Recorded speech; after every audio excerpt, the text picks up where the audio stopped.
আমার প্রশ্ন হলো, কোরআনের টেক্সটুয়াল বিশুদ্ধতার ব্যাপারে প্রথম যখন আবু বকর জায়েদকে নির্দেশ দিলেন পাতাগুলো একত্রিত করতে, তিনি করেছিলেন। তবে বুখারীতেও লেখা আছে, ভলিউম 5 পৃষ্ঠা 96, আবদুল্লাহ ইবনে মাসুদকে নিয়োগ দিয়েছিলেন মোহাম্মদ, তিনি পুস্তক আকারে করলেন। তারপর সালিম পলাতক দাস, সে একটা বই সংগ্রহ করল। আর উবাই ইবনু কাব প্রধান পাঠকারী। মুহাম্মদ বলেছেন, অনেক লোকই রয়েছে যারা নিজেরা কোরআন সংকলন করেছিল, তবে উসমান যখন খলিফা হলেন তিনি জায়েদকে নির্দেশ দিলেন একাধিক কপি করতে। 7 কপি তৈরি করে পৃথিবীর বিভিন্ন অঞ্চলে প্রেরণ করেছিল, আর পূর্বের কপিগুলো পুড়ে ফেলতে বললেন। এখন ওইসব বিখ্যাত কোরআন পড়ুয়ারা কোরআন সংকলন করলেন, আর আর উসমান সেগুলোকে পুড়ে ফেলতে বললেন। এখানে এখানে কোরআনের বিশুদ্ধতার ব্যাপারে কি প্রশ্ন ওঠে না? মাশাআল্লাহ, ভাই ইবনে মাসুদ রাদিয়াল্লাহু আনহু সম্পর্কে জানেন, জায়েদ ইবনে সাবিত রাদিয়াল্লাহু আনহু সম্পর্কে জানেন। মাশাআল্লাহ, অনেক মুসলিমই এই নামগুলো জানে না। আপনি জানেন সহজে ইন্টারনেট থাকার কারণে যিশু আলাইহিস সালাম বলেছেন, গসপেল অফ জন অধ্যায় 8 অনুচ্ছেদ 32, সত্য অনুসন্ধান করো, সত্য তোমাকে মুক্তি দিবে। আর এখন ইন্টারনেটে অনেকেই দেখেন, অনেক ওয়েবসাইট আছে ইসলামের বিরুদ্ধে বলে, সেখানে অনেকেই গিয়ে সেগুলো পড়ে। কোনো সমস্যা নেই ভাই, সমস্যা নেই। আপনার প্রশ্নের ব্যাপারে যদি বলি, যারা কোরআন সংকলন করেছিলেন সাহাবাগণের একটি দল ছিলেন নবীজির সাহাবাগণ। যখনই নবীজি কোনো ওহী পেতেন তাদের সামনে তিনি ওহী বলতেন। যেমন ধরেন তিনি ওহী পেয়েছেন, আর মাশাআল্লাহ স্মৃতিশক্তি খুবই ভালো ছিল, আল্লাহ দিয়েছেন যাতে মনে রাখতে পারেন। তিনি পুনরাবৃত্তি করতেন আর এগুলো লিখে রাখা হতো।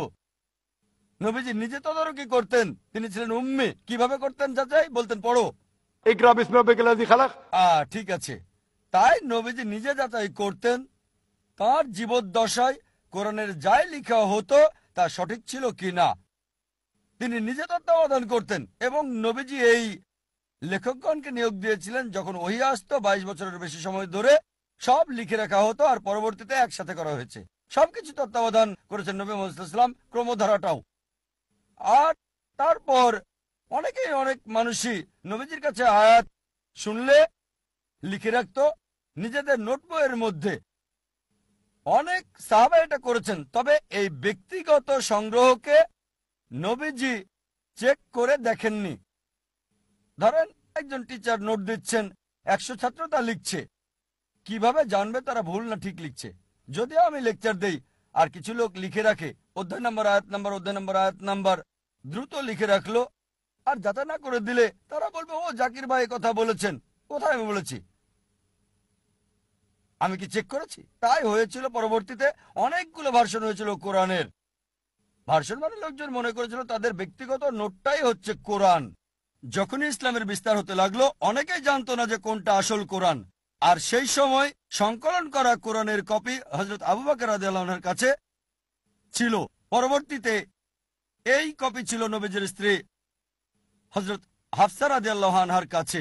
উসমান রাদিয়াল্লাহু আনহু সেই কপি নিয়ে একাধিক সংখ্যা করলেন যাতে করে পৃথিবীর বিভিন্ন জায়গায় এই কপি পাঠানো যায়, আর বললেন এই কপি ছাড়া তোমাদের হাতে যে কপি আছে পুড়িয়ে ফেলো, ভুল সঠিক যাই হোক, কারণ ওইগুলো যাচাই করা হয়নি।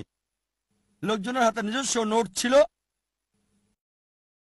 ধরেন আমার লেকচার নোট করে অনেকে এখানে নোট করছে, হতে পারে 80% বা 90% সঠিক, 100% খুবই কঠিন। ঠিক, 100% হওয়া খুবই কঠিন। 80 বা এটা হতে পারে 100%ই সঠিক যদি আমি চেক করে আমার লেকচারের বই দিই। আপনি একটা বই পাচ্ছেন, কোরআন এবং আধুনিক বিজ্ঞান, আমি যাচাই করে লিখেছি, আপনার নোটটা আপনি ফেলে দেন। কেন আপনার নোট লাগবে? আমি তো বই দিচ্ছি। যদিও পুরো লেকচারটা পাচ্ছেন না, লেকচারের অংশটা পাচ্ছেন কোরআন এবং আধুনিক বিজ্ঞান। এখন ওই অংশের নোটগুলো আপনাকে ফেলে দিতে বলবো আমি। এটা ঠিক, এটা দেখেছি আমি, ডাক্তার জাকির নায়েক, আমার বই। একইভাবে যা নবীজি যাচাই করে রেখে গেছেন, আল্লাহ সুবহানাহু ওয়া তাআলার ওহী, হযরত উসমান রাদিয়াল্লাহু আনহু বললেন অন্য সব কপি পুড়িয়ে ফেলতে। তার মানে এই না যে বিভিন্ন কোরআন ছিল, কোরআন একটাই যা নাজিল হয়েছিল। তবে যখন লোকজন নিজেরা নোট রেখেছিল তাতে কিছু পার্থক্য ছিল, আর এই কারণেই সেই আসলটার একটা কপি এখন জমা রয়েছে কোপ্তাকি জাদুঘরে ইস্তাম্বুলে। তাই এটাকে যদি চেক করেন আজকের মুসাফ দিয়ে একই রকম পাবেন, অক্ষরে অক্ষরে শব্দে শব্দে মিল। তাই যদি পরিবর্তন করতে চান আপনারা পারবেন না, কারণ এখন লক্ষ লক্ষ মানুষ আছে যারা কোরআন মুখস্থ করে রেখেছে। আর এখানে দর্শকদের মাঝে অনেকেই মাশাআল্লাহ হাফেজ রয়েছেন, মাশাআল্লাহ তাদের অন্তরে কোরআন রয়েছে। যদি সব কপি পুড়িয়ে ফেলেন, সব হাফেজকে একত্রিত করে আবার আসল কপি শব্দে শব্দে অক্ষরে অক্ষরে মিলে তৈরি করা যাবে। আশা করি উত্তরটা পেয়েছেন। তবে এটা কি এক না বিখ্যাতকারীরা মুহাম্মদের সময়ের আর জায়েদ সংকলন করেছিলেন মুহাম্মদের মৃত্যুর অনেক পর? বলতে গেলে পুরোটাই ভুল। আমাদের যা বুঝতে হবে, জায়েদ ইবনে সাবিতকে প্রধান ওহী লেখক হিসেবে নিয়োগ দেওয়া হয়েছিল, সাথে অনেক সাহাবী ছিলেন, তাকে প্রদান করা হয়েছিল। আর নবীজি মুহাম্মদ সাল্লাল্লাহু আলাইহি সাল্লাম নিজে সেগুলোকে যাচাই করেছিলেন। পরবর্তীতে হযরত আবু বকর রাদিয়াল্লাহু আনহুর সময়ে এটাকে বইয়ের আকার দেওয়া হয়, কারণ সেই সময় কোনো কাগজ ছিল না, কলম ছিল না। এগুলো লেখা হতো পাথরে, হাড়ের উপর, ব্লেডের উপর, বিভিন্ন বস্তুর গায়ে।